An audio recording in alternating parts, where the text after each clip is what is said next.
Kāds draugs sēdza nometnes sapulču izmaksas ar rojo par dažām dienām, kas mums ļāva tur apmesties un sludināt. Ar rojo ir apdzīvot vieta. Tas bija vasaras vidus, un mēs baudījām patīkamas izmaiņas. Es pats pavadīju lielāko laika daļu uz ceļiem, apkārtējos mežos lūgšanā.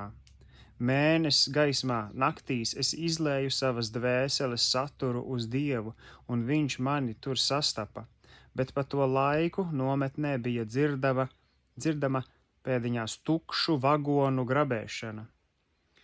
Vairums klātesošo meklēja savtīgas svētības, kas uztaisītu pašus sevi. Viņi iesteidzās sapulcēs kā aluskrogā, nogribējušies iegūt svētības tikai sev. Dieva dēļ mums bija no viņiem kaut kā jāatbrīvojas. Atklāju savu dvēseli raudam uz Dievu tālu aiz šķietamā iedvesmojuma, ko izjuta vairums svētuma kustības ļaudis. Vēlējos doties dziļumā, zem virspusē esošā emocionālās sajūsmas līmeņa, uz kaut ko daudz paliekošāku un svarīgāku, kas uzceltu atbalsta klinti manā dvēselē. Biju noguris no šo putu plīkšķināšanas, dzirdēdams tik daudz reliģiozas frāžainības un redzēdams gara simulāciju, un tas kungs mani nepievīla. Jā.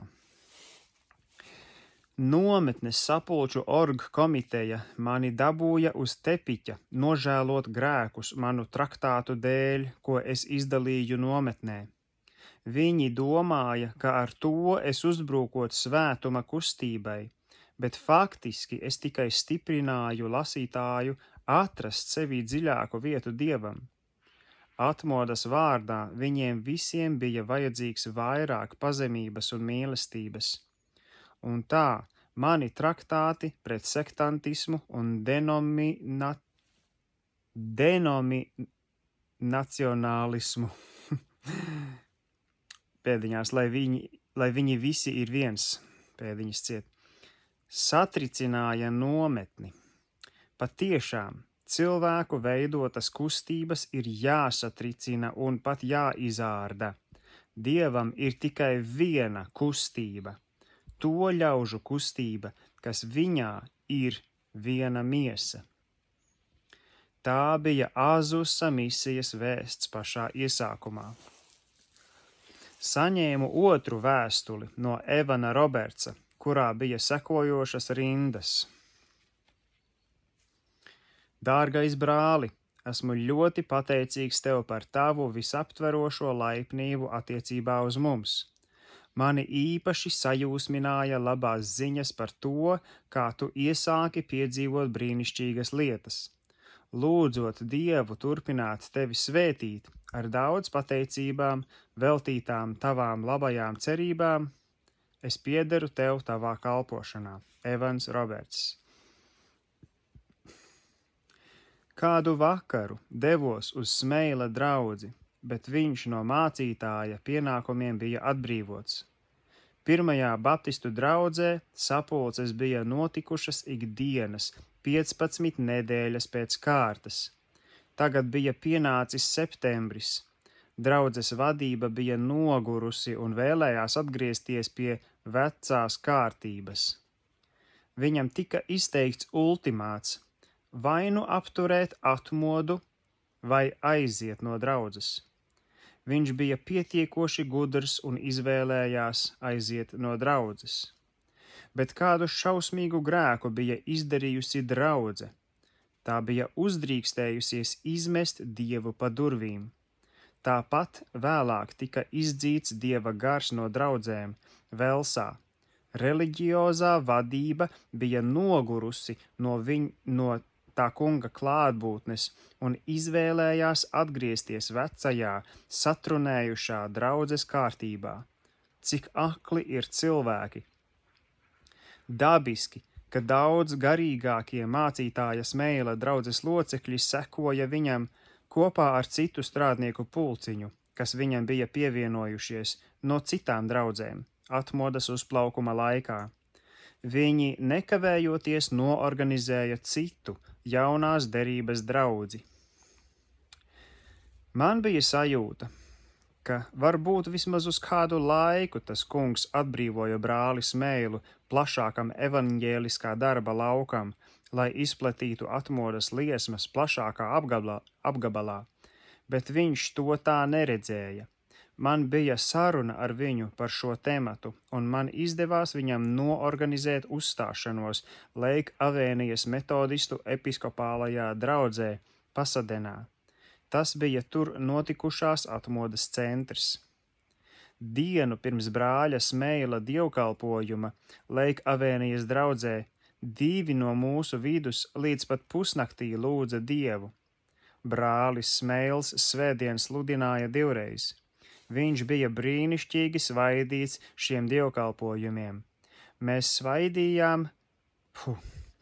pavadījām laiku starp sapulcēm lūgšanā.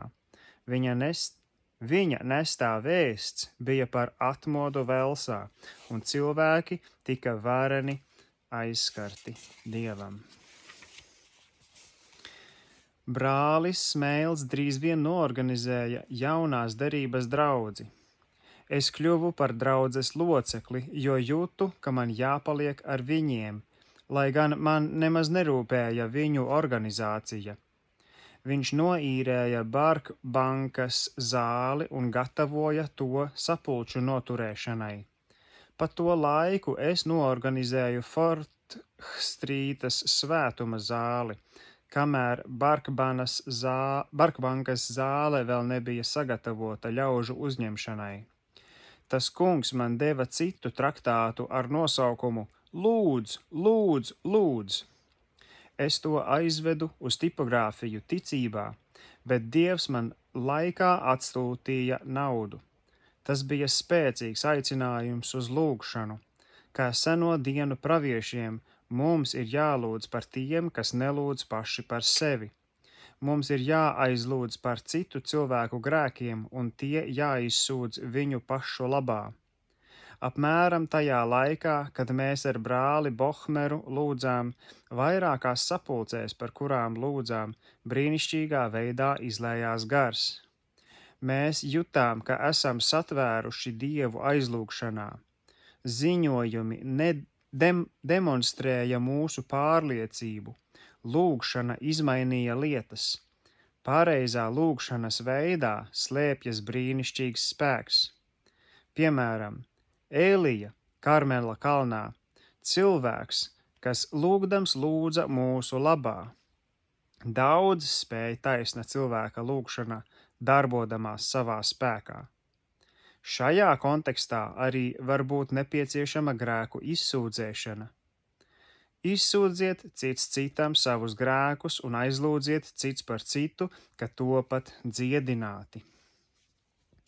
Gandrīz katra diena Losandželosā mani atrada nodarbinātu darbā izdalot traktātus, lūdzot vai sludinot kādās sapulcēs.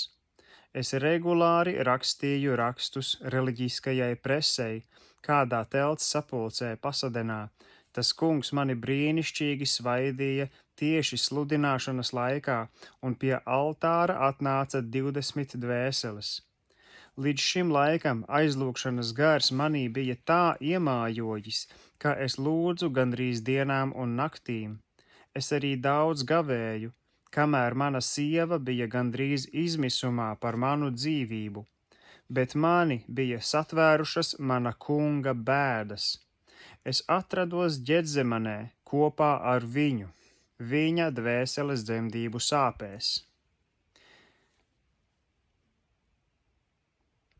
Viņa dvēseles dzemdību sāpes bija kritušas uz mani bez mēra. Laiku pa laikam mani sāka mākt bailes, ka varu nomirt, neieguvis atbildes uz savām lūgšanām un asarām par atmodu, bet viņš mani uzturēja, sūtot vairāk nekā vienu eņģeli, lai mani stiprinātu. Apzinājos, ka sajūtu kaut ko no tā, ko Pāvils apzīmēja ar viņa ciešanu kausa piepildīšanos līdz malām. Kolosiešiem 1.24.